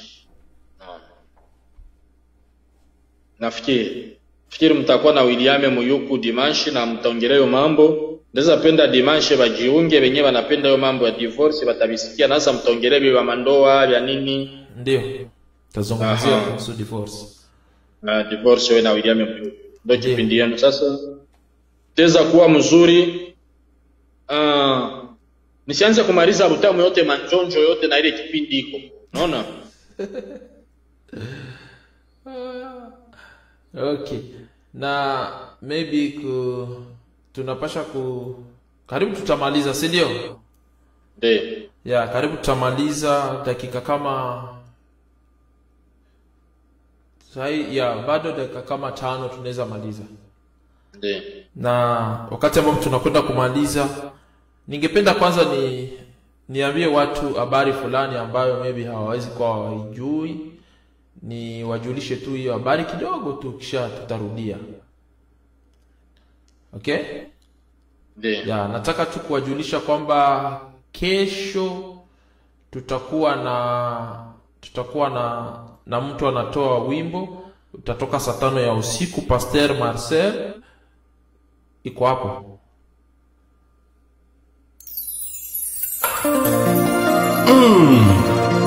Biangama ya bana na Nzambe, sans définition ni condition.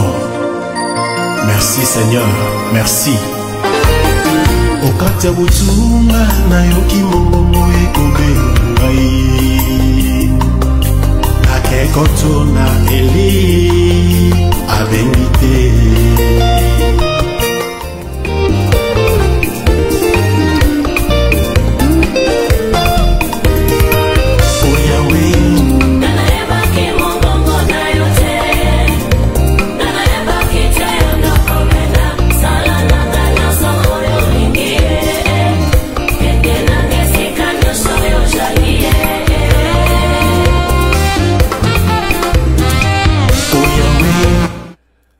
Halo, kuna simu ambayo tumechukua, acha tusikie hayo.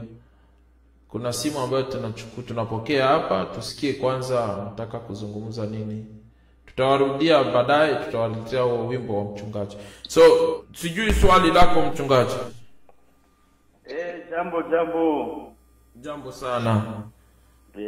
Mimi nashukuru sana kutuletea, nashukuru sana Winnipeg Swahili TV kutuletea chombo cha Bwana Moizi Chombo. Chombo cha Bwana kabisa. Mimi ni Pastor Theo hapa Winnipeg. Mimi ninapataka mavideo sana za mpendwa Moizi Chombo.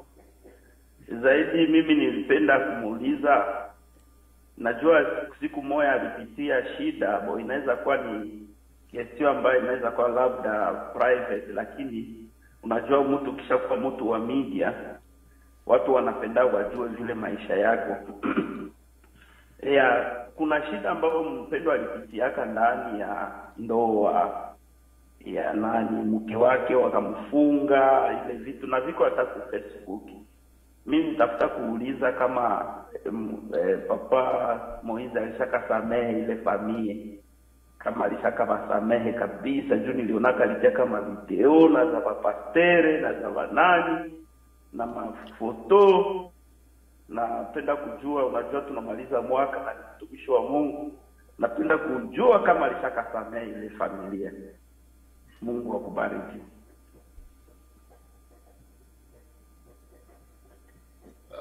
Nijibu.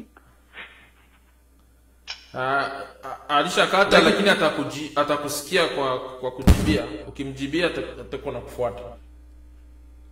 Ndio, maandiko yanasema tutafute amani na kila mtu. Na mimi nawaza wakati Yesu alifufuka kurudilia wale watu wote tu, alirudilia watu wake wenye alikuwa nao karibu.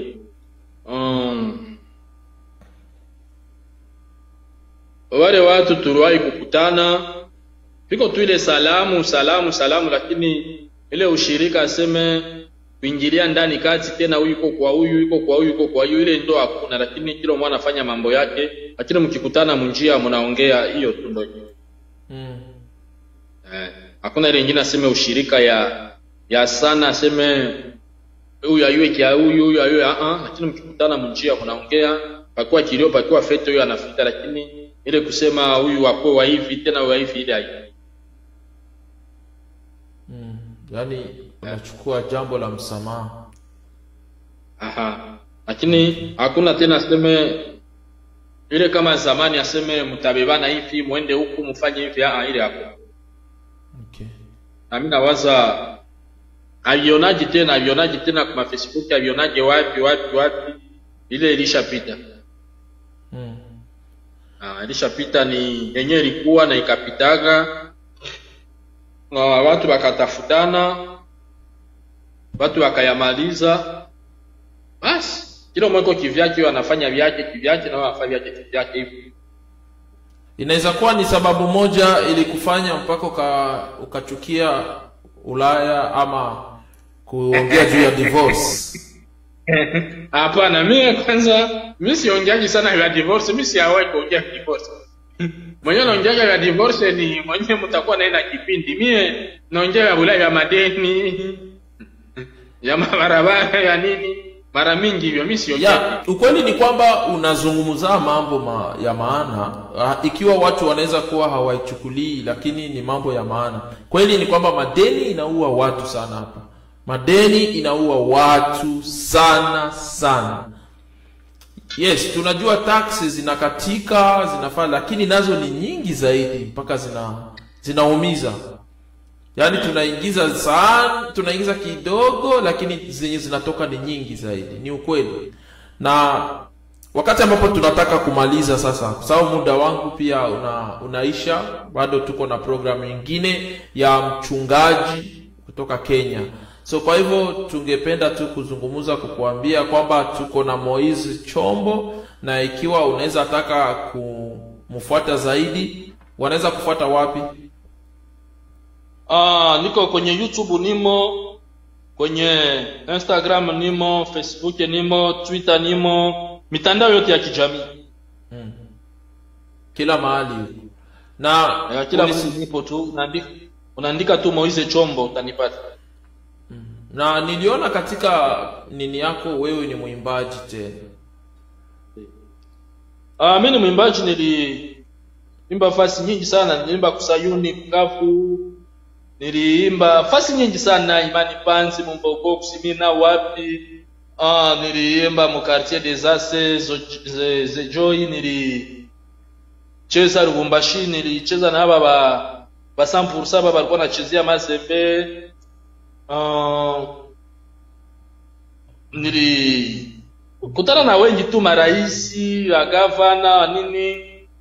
Burundi pia nilicheza. Kuna simu iko naingia hapa, si tuchukue kwanza sikie swali hapa. Karibu sana mchungaji. Asante sana. Thomason Balingeni, nashukuru kwa kunipa nafasi. Ndio. Ajili ya kuzungumza nasikia mko mnazungumzia labda ni mada nzuri. Ngoja nimeingia nyuma kidogo. Ndio. Nasikia mko mnazungumza kwa ajili ya kitu ya madeni. Unajua madeni sio mzuri kwanza. Ndio. Kawaida sababu vile mnasema madeni sio za kuankuraje. Lakini kitu ambacho tunapaswa kujua kama nchi ambayo tuko ndani huku ni mainchi ambazo zinaitwa mapei kapitaliste. Ni nchi ambazo zinafunctione na sisteme ya madeni.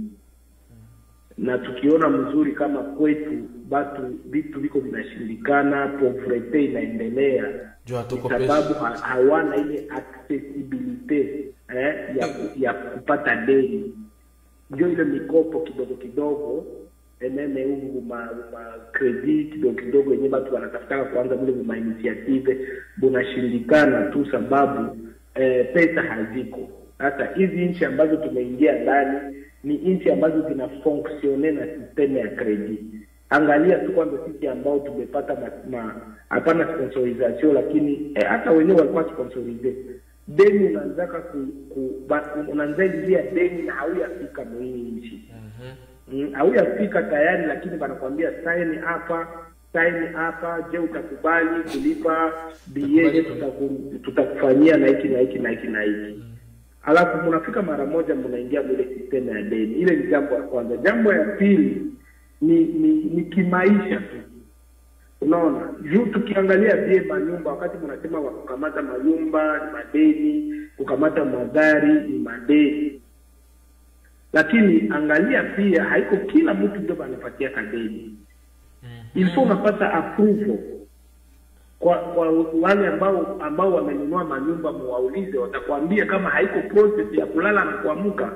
Hata kwenda kwa concessionaire, kwenda kukamata gari, haiko tu kulala na kuamka mara moja unaenda kwa concessionaire muipatie deni na wanakupatia. Hapana, wanapasha kucheck credit yako, wanapasha angalia je uko na kazi, wanapasha angalia kile. Ni kusema pia ni process na saa zingine, na ndio maana tunaonaka umenunua gari mpya, hata kama ni ya deni, lakini unashukuru sababu ulipitia process fulani. Umenunua nyumba, unasikia unafurahi tena na unashukuru Mungu sababu kuna process ambayo kuna wale ambao walikataliwa wao ukakubaliwa. Ni kusema natafuta kusema kama huko kote positif ya hii madeni ambayo tunaweza kwa tunaeleza, lakini kuna kote positif ambao pia tunaweza kuencourager sababu haiko kila mtu ndio mwenye anapewa hii deni ya huko. Na bien sûr kote negatif yale ni wakati mkichwa wako unajua tu eti ni deni na inanisumbua na nini, lakini hawezi kukupatia pia deni na hauna uwezo wa kulipa. Ndio kizuri ya huko, ile nafikiri tunahitaji kuiconsidere pia. Ni kusema kila mwenye amekamata deni, kusema bale wenyewe wanampatia deni bamevaliwe kama iko na uwezo wa kulipa ile deni, na inasaidia na kupunguza stress fulani. Ile ndio mchango wangu tu, nitafuta kuchangia kidogo juu ya madeni. Madeni haiko za mzuri, lakini msisteme yenye tuko ndani huko Canada, Amerika na system yote occidental, deni ndio inafanya fonctionner bitu na inapatia watu stability fulani mkimaisha. Juu muhimu mwingine hakuna mtu mwenye hana deni. Tumewaona hata minister mmoja pale Ottawa amekuwa minister na yeye yuko Canada, lakini amemaliza lipa deni yake ya masomo na iko minister pale Ottawa pale. Mimi nimeishi Ottawa, najua na wenyewe wanaishi pale wanaweza kujua hizo habari. So nikusema deni ni mzuri na tena ni mbaya, alafu tukamate kizuri na kibaya yake, tuangalie nini ya kuencourager na nini ya kudekurager. Asante, Mungu awabariki. Asante sana, tunashukuru kabisa. Yeah. Asante sana. Huyo alikuwa ni Pastor Thomason. Nasikia vile anazungumza bwana Moizi. Nasikia sio kama niongezee kidogo pale. Ongeza tu. Iko mtu alikamata deni uko na miaka 15, unakamata deni ya nyumba utalipa kisha miaka 14. ilifo mwele miaka 14 usikuaje usiendake kwa muganga. Ama usikufe mapema. Nawa.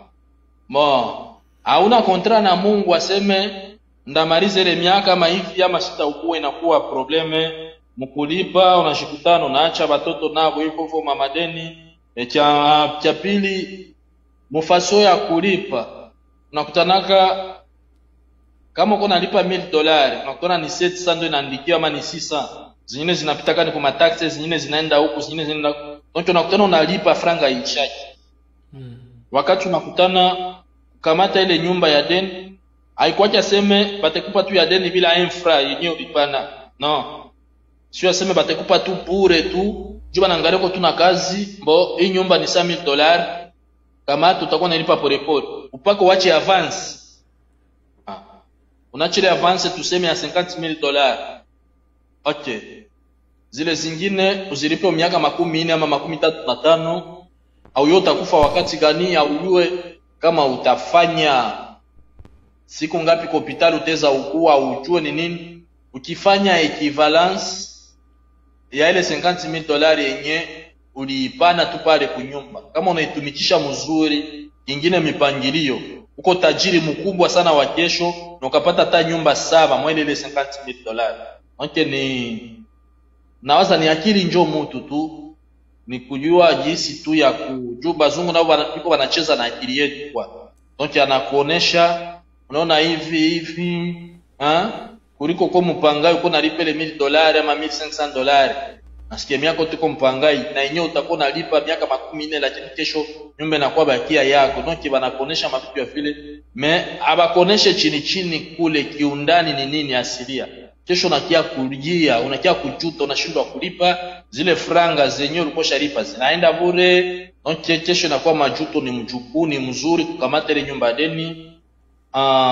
Kama ulifanya kontra na Mungu au utaukua mapema, ama ile miaka bali kukatia utaimaliza ni sawa. Kingine cha pili nitaka kuongezea ni kusema kila mtu iko na hesabu zake maisha, lakini ilikuwa mzuri kuliko kwanza ukamata ile nyumba deni hapa ya mabei zaidi hivyo. Ukosha kwa tena kama msonge hata kama $1,000 kwetu. Kenyo ulifanya kama $1,000 kwetu tu kila mtu atarudiaka kwao. Maandiko ndio yanasema ile Biblia. Kila mtu kila nafsi atarudiaka kwao. Sikushangaza tuko mwenyewe na kufia hapa bola na maiti wanairudisha kwao Afrika. Ndio. Inaonekana. Yaani zikiwa kwa. Maandiko yanatimia kila nafsi. Sasa piko zingine mamaiti zenyewe batakuwa wanaanza piga fimbo kwa aeroporo.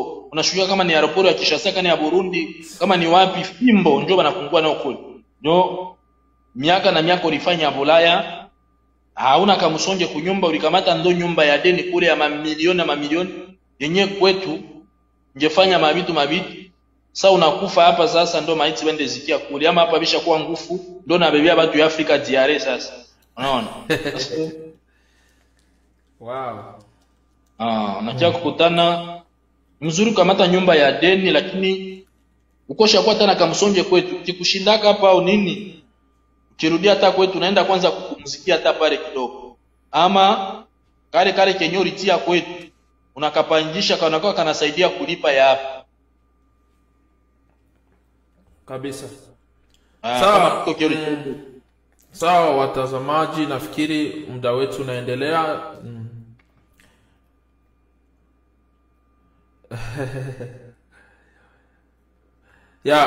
Anasema kama maybe uko sous-informé, haujui hakuna nyumba ya kulipa 40 hapa Ulaya. Ile nilimupa ni mfano. Anaelewa? Naye angesema nyumba ziko kubei gani? Bali sema tu nyumba deni, aba kusema ziko kubei gani? Aba kusema inalipiwa hivi, unaona? Mimi naona kama hiyo kauli inaweza kuwa ni kauli ya kuogopesha wengine wasichukue nyumba, wasifanye nini, wasinunue magari. Kufuatana na mimi, wewe unaonaje? Ni mzuri kuichukua, lakini ujujue uko nani, na piko wenyewe leo biko naanza kia kujuta. Gari za kashe ziko ya bei chini. yenye utaza nunua ya 5000 ya 4000 na unatembea na unafanya kazi kana mwingine, lakini mwingine masifa tu. Masifa tu, anda kamata ya 40000 ya 35 ya 25 masifa tu. Nasikia. Utashikula nani mwe Bulaya? Hakuna, unaona. Mwingine masifa tu ile yako napigwa kwa mafoto, ashitule watu ya Afrika. Atafanyisha same business yaseme itamuingizia kitu hakuna. Achiparkinge mbane ile gari banampiga facture iko na mkunywe essence kila siku aimuingizia seme hata tiamo vitu fulani afevya seme ingizia hakuna. Sasa ni kushauriana. Kwa nini usikamate ile ya bei kidogo ile ya kashe yako huko anakula kadiri ya mdomo yake? Na kamata ile ya $5000 ya 2000 ama ya 1000 ama ya ngapi? Yenye takufikisha kukazi.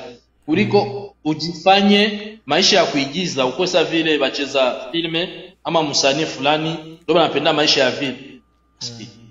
Ana ile uwezo anakodi nyumba mwa ilipe franga mrefu ile tu bamuone alipendeza baone neko na nyumba Bulaya basikie tu hivyo benye makamata tu hivyo benye batokana huko makambi basikie yeye nje iko na akili mu miaka ngapi Bulaya shakuwa na nyumba.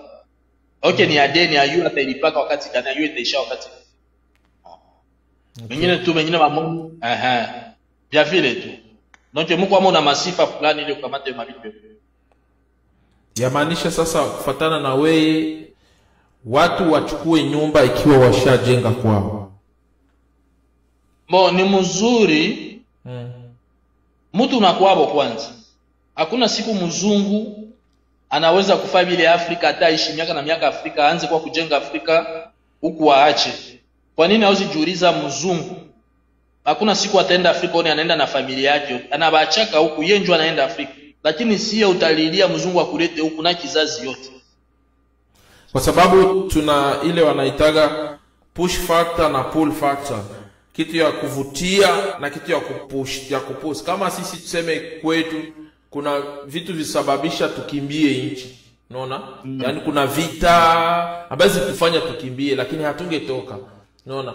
Na kuna ile mule mwingine anakuja tu ili tu kwa sababu alisikia Ulaya unakula hamburger, unafanya hivi unafanya. Anasikia naye aende. Unaona? So tuko na zile kalite za wale watu na wenye kila mtu anakuwa na lengo tofauti. Na ninaweza kusema kwamba tunashukuru sana kwa wakati mzuri ambao tumekuwa na wewe na kuna mambo mengi tumezungumzia na mengi yapo na watu wanapaswa kujua haya mambo. Huu ndio ukweli kabisa. Na wakati ambapo huu ndio ukweli watu waendelee kufuata video zako, waangalie, wasikriticize. Unajua wakati ushaingia kwa shimo si mzuri utake mwingine aingie ndani ila ni kumsaidia ule mtu asiingie katika ile shimo. Unaona? Na zaidi ni kuwa na information. Watu wajue nini inaendelea.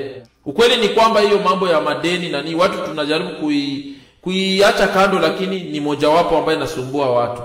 Ikiwa unaweza kufuatana na hii comment ya mzee hapa Australia, anakuambia kwamba anapokea 3000 na hiyo 3000 inaishia katika manyumba na vingine na anabakiana. Tumesema kwamba ni neema kwa sababu yeye anabakiana hata 1900. Angali sawa. Unaona? So kuna wengine hata wakipokea zile na vile ziliingia na ndio vile zitatoka. Unaona? So kwa hivyo ningependa tu kushukuru na kusema asante na furahi sana kukuhold.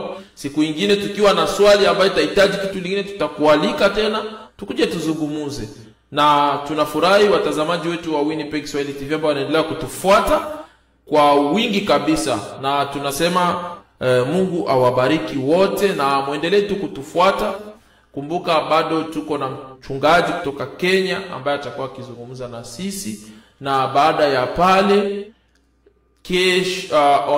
kesho Christmas na watakia Christmas njema kwa wote ambao Mungu atawapatia neema ya kuifika hapo. Na isitoshe tutakuwa pia Sunday ama Jumapili tutakuwa saa 8 ya hapa ndio tutakuwa kabisa saa 8. So tutakuwa na William Muyuku ambaye tuseme ni director ama ni CEO wa Canada Africa TV. ama Uvira online. So tutakuwa naye, tutakuwa tukizungumzia statistics za divorce na masababu. Petetre tutazungumzia masababu zingine kuhusu kwa nini watu wana divorce. Tunaweza kusagusa pale kidogo. So wewe ambaye unauliza swali, ukumbuke on Sunday tutakuwa live mchana, hata kwa usiku tutakuwa ni mchana saa 9 ya Winnipeg, saa 8 ya Winnipeg, itakuwa saa 9 ya Toronto ama Ottawa. So mujiunge kwa Winnipeg Swahili TV, na msisahau kwenda YouTube mkatulike, mkatushare na kutusubscribea please. Tunawaomba, tunachukua muda kwa kuwapatia mambo mazuri.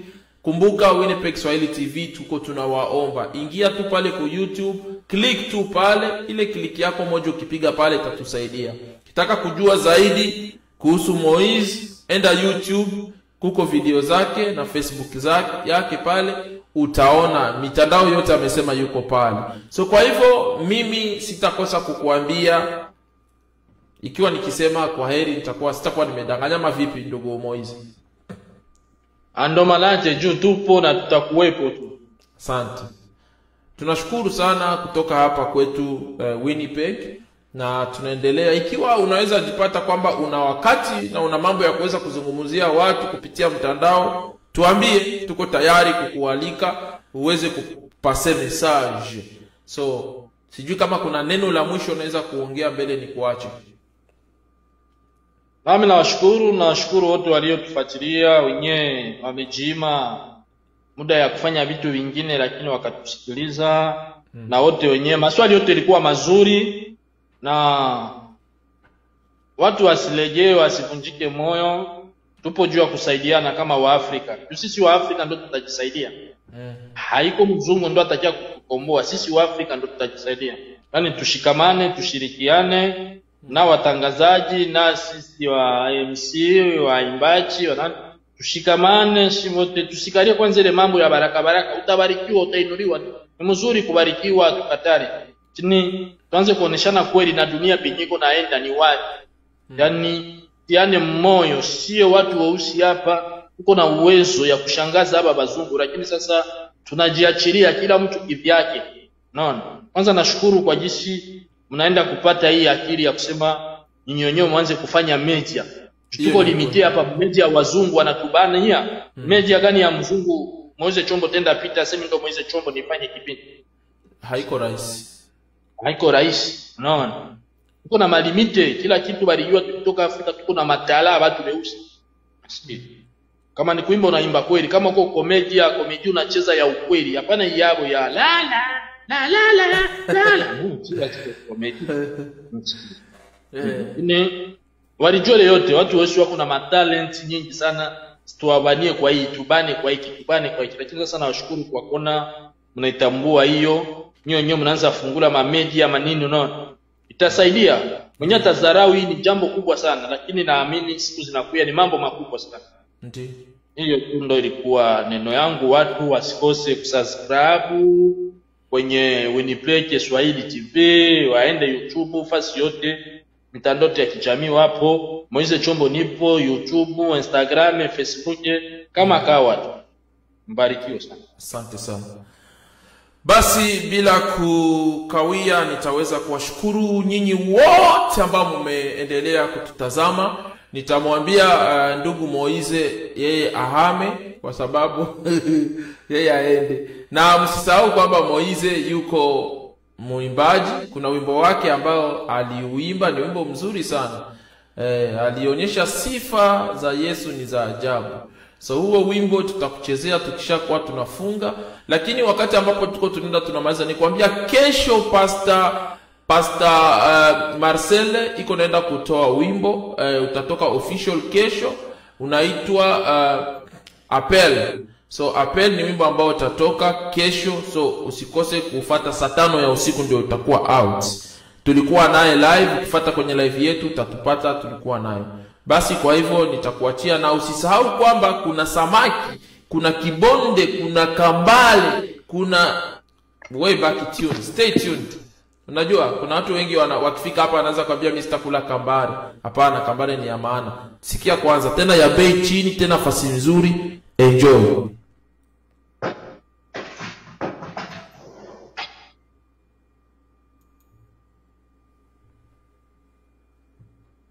yako basi jibu ni hili hapa. Kampuni ya Forever Ethnic Foods Inc. ambayo inapatikana Headingley, province ya Manitoba nchini Canada ni kampuni bora na inayoaminika katika uuzaji wa samaki wenye afya na samaki watamu. Hawa ni samaki bora zaidi kwa ajili ya afya yako. Samaki tulionao ni frozen tilapia, frozen catfish, smoked tilapia, smoked catfish, kibonde, kambale, smoked turkey dramatics, smoked pork chops na smoked chop chicken. Address yetu ni 11 Sabrina Way, Building 3, Unit 2, Headingley, Manitoba. Ama tutafute kwenye website yetu ya www.foreverethnicfoods.ca ama tupigie kwenye namba zetu za WhatsApp ambazo ni 204-899-0643 au 204-894-2274. Forever Ethnic Foods ndio wauzaji bora wa samaki bora na samaki watamu. Nyote mnakaribishwa.